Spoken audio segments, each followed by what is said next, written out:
جماعت لے کر دارالعلوم دیوبند گیا.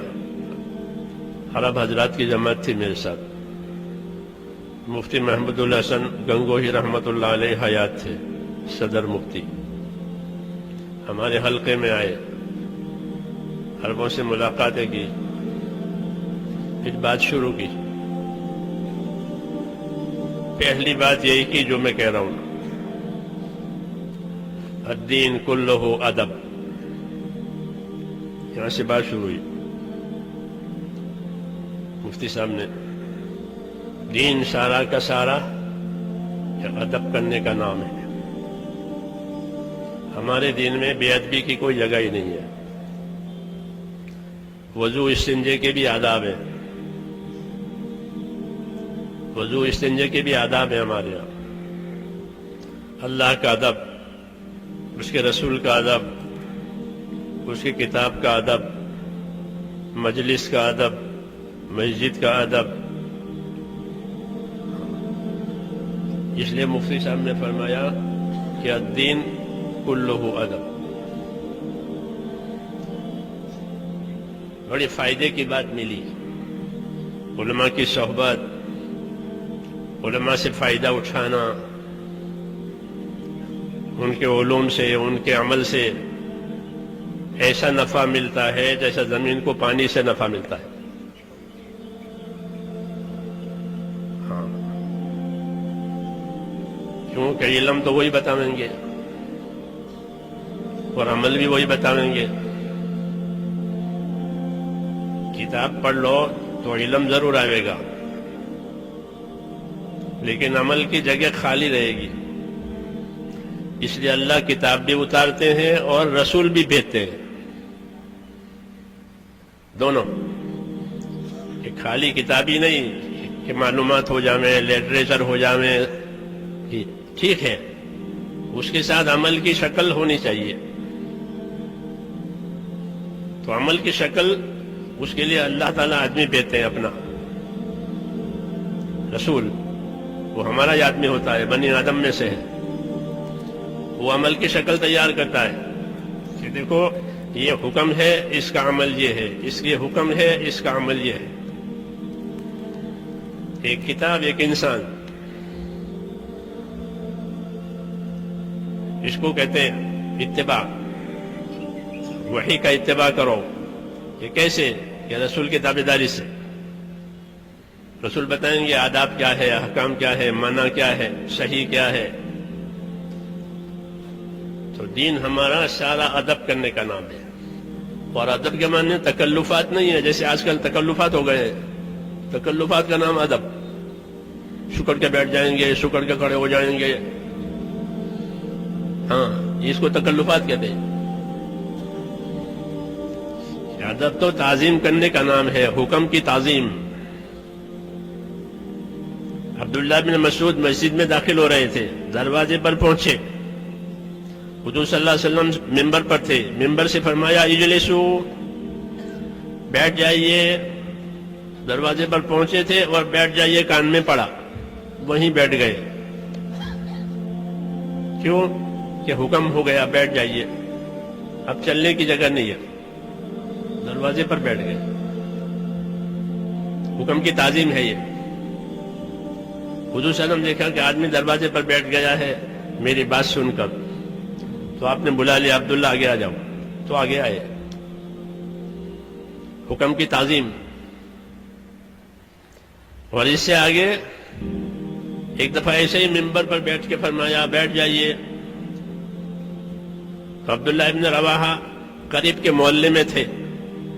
قریب مسجد نبی سے محلہ تھا, قریب بنو غنم کا محلہ کہلاتا تھا.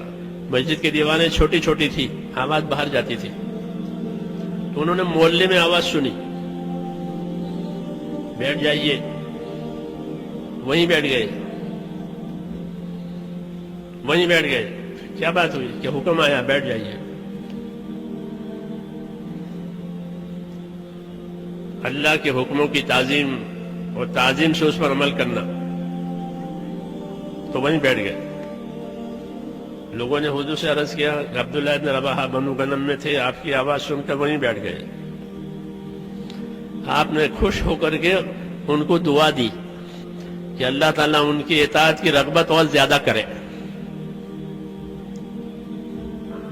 بات ماننے کا اور ان کو شوق دے اللہ. تو یہ ہمارا کام ہے میرے دوستو، یہ کوئی رسمی چیزیں نہیں ہیں، آداب ہے، احکام ہے، ذمہ داریاں ہیں، اور یہ ساری کی چیزیں ذمہ داری سے اور امانت داری سے پوری کی جائے گی، تب یہ دین بنے گا. اخلاص بھی شرط ہے، اخلاص کے ساتھ کام کریں، ایک اللہ کو راضی کرنے کے لیے، اور کوئی غرض نہیں ہے. کوئی پوچھے تو کوئی نہ پوچھے تو کام کرنا ہے. کہ ہم کو نہیں پوچھا کہ کوئی بات نہیں پوچھا تو ہم کام کریں گے. صحابہ یہ کہتے تھے کہ ہم نے اللہ کے رسول صلی اللہ علیہ وسلم کے ہاتھ میں ہاتھ دے کر قول قرار کیا ہے، بیعت کی ہے کہ ہم بات سنیں گے اور مانیں گے، جو حکم آئے گا اسے سنیں گے اور مانیں گے. کس حال میں؟ کہ ہر حال میں. اللہ غریب بنائیں گے تو بھی بات مانیں گے، اللہ مالدار بنائیں گے تو بھی بات مانیں گے. ہمارا جی چاہے گا اور کام بھی ملا تو بھی کام کریں گے اور بات مانیں گے. جی نہیں چاہتا تھا اور کام ذمے میں آیا کہ تو بھی کام کریں گے، بات مانیں گے. 4. 5ویں بات، وعلی اثرۃ علینا بایانا رسول اللہ صلی اللہ علیہ وسلم علی السمع والطاعہ فی العسر والیسر والمنشۃ والمکرہ وعلی اثرۃ علینا. یہ 5ویں بات کہ کوئی ہم کو آگے کرے تو بھی ہم بات مانیں گے، کوئی ہمیں پیچھے کر دے تو بھی بات مانیں گے، کوئی ہمیں پوچھے تو بھی بات مانیں گے، کوئی ہمیں نہ پوچھے تو بھی بات مانیں گے. یہ مخلصین کی اطاعت کہلاتی ہے. اس کی مخلصین، اخلاص والوں کی اطاعت، اخلاص والوں کی تابعداری، کہ ہم کو کوئی نہیں پوچھتا کہ کوئی بات نہیں، ہم تو اللہ کے لیے کرتے ہیں، اللہ دیکھ رہا ہے. تو پوچھ موچھ یا نہیں ہے. ہاں باقی تمام کاموں میں پوچھ بھی ہے، موچھ بھی ہے.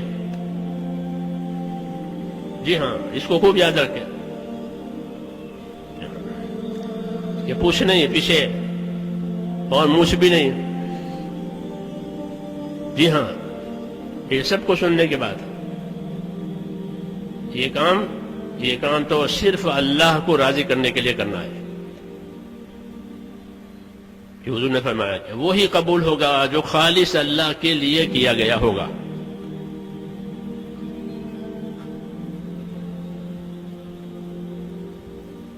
اس لیے صحابہ نے کہا کہ ان 5 صورتوں میں ہم بات مان کر کے رہیں گے. بس یہ ہم کو آگے کرے تو ہم کو پیچھے کرے تو ہم کو دے تو نہ دے تو کہ دوسروں کو دیا ہم کو نہیں دیا، پھر کوئی بات نہیں. کیوں کہ ہم تو کام کریں گے. حضور نے انصار سے فرمایا کہ ایک دور آئے گا کہ لوگ تمہیں پیچھے کریں گے. انصار لوگوں کو آگے کرتے تھے، اپنی حاجت پوری نہیں کرتے تھے، لوگوں کی حاجت پوری کرتے تھے. اپنی راحت چھوڑ دیتے تھے، لوگوں کی راحت دیتے تھے. وَيُؤْثِرُونَ عَلَىٰ أَنفُسِهِمْ. لیکن فرمایا تمہارے پر ایک دور ایسا آئے گا کہ لوگ تمہیں پیچھے کر دیں گے، اپنے آپ کو آگے کریں گے، ان کی راحتوں کو آگے کریں گے، اپنی ضرورتوں کو آگے کریں گے، تمہیں پیچھے کر دیں گے.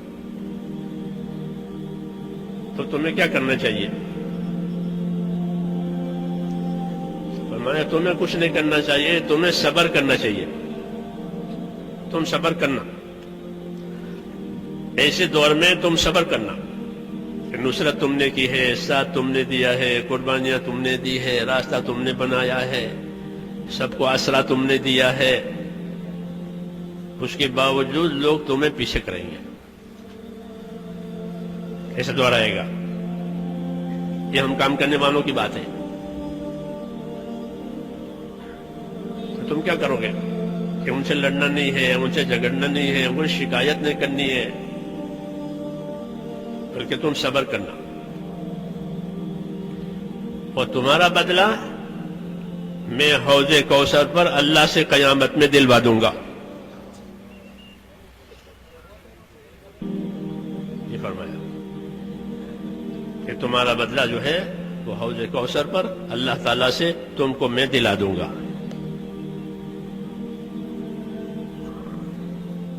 یہ ہدایتیں ہیں، بہت وزنی ہدایت ہے یہ، ہر کام کرنے والے کے لیے، ہر پرانے کے لیے، کہ وہ اپنے کام کا کوئی بدلہ نہ مانگے، کوئی اعزاز نہ مانگے، کوئی مقام نہ مانگے.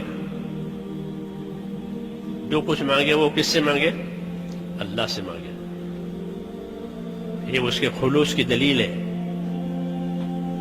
یہ اس کے اخلاص کی دلیل ہے، یہ اس کے آخرت کے طلبگار ہونے کی دلیل ہے.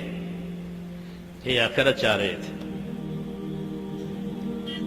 یہ بہت وزنی ہدایتیں ہیں حضور صلی اللہ علیہ وسلم کی ہمارے لیے. اس لیے ان ہدایتوں کا اپنے آپ کو پابند کرنا ہے. پھر اتنی خیر ہوگی، اتنی خیر ہوگی کہ دشمنوں کے دلوں میں سے دشمنی نکل جائے گی، اور ہدایت کا نور ان کے دلوں میں آ جائے گا. یہ ہوگا.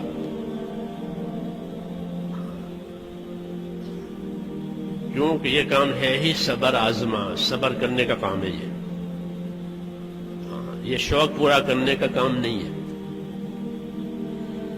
دین کے کام شوق پورا کرنے کے لیے نہیں ہوتے. شوق سے کام نہیں کیا جائے گا، فکر سے کام کیا جائے گا.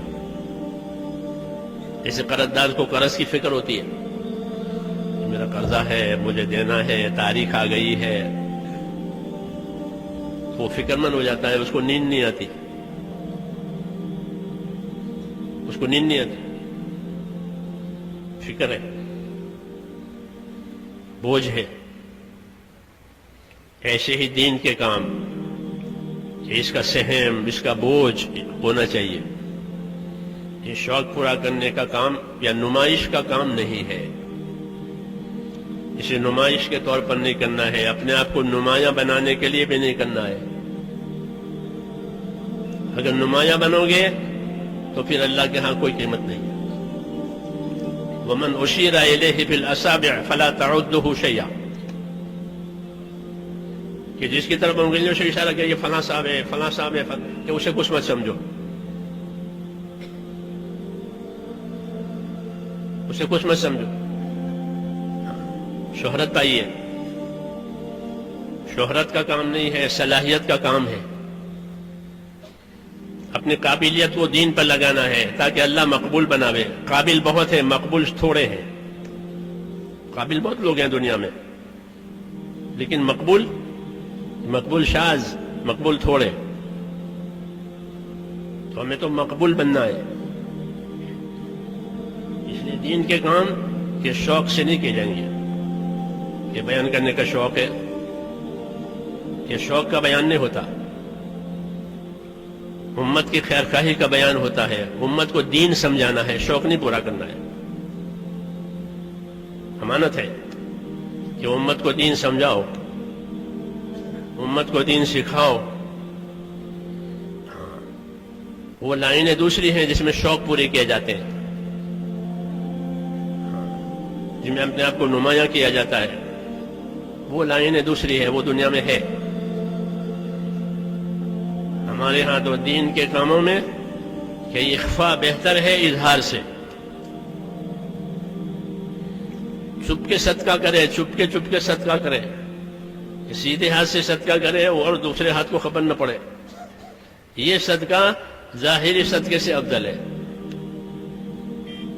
ان تبدوا الصدقات فنعما ہی، کہ اگر تم ظاہر کر کے صدقہ دے دو کہ یہ بھی ٹھیک ہے. وَإِن تُخْفُوهَا وَتُؤْتُوها الْفُقَرَاءَ فَهُوَ خَيْرٌ لَكُمْ، تو اگر تم اپنے صدقے کو چھپاؤ، چپکے سے فقیروں کو دے دو، یہ تمہارے لیے بہت بہتر ہے. تو ہر آدمی کا ہر عمل اس کا صدقہ ہے. جیسے مال صدقہ ہے، ایسا ہر آدمی کا نیک عمل اس کی زندگی کا صدقہ ہے. اس کا جتنا یہ اخفا کر سکتا ہے، پوشیدہ کر سکتا ہے، یہ اس کے اظہار سے بہتر ہے. اظہار تو ضرورت کے لیے کرنا پڑتا ہے. جیسے فرض نماز جماعت سے پڑھی جائے گی، فرض ہے کہ اظہار کر کے پڑھو تاکہ اور لوگ بھی پڑھیں. ورنہ کہ اپنی نیکیوں کو ایسے چھپاؤ جیسے اپنے گناہوں کو چھپاتے ہو.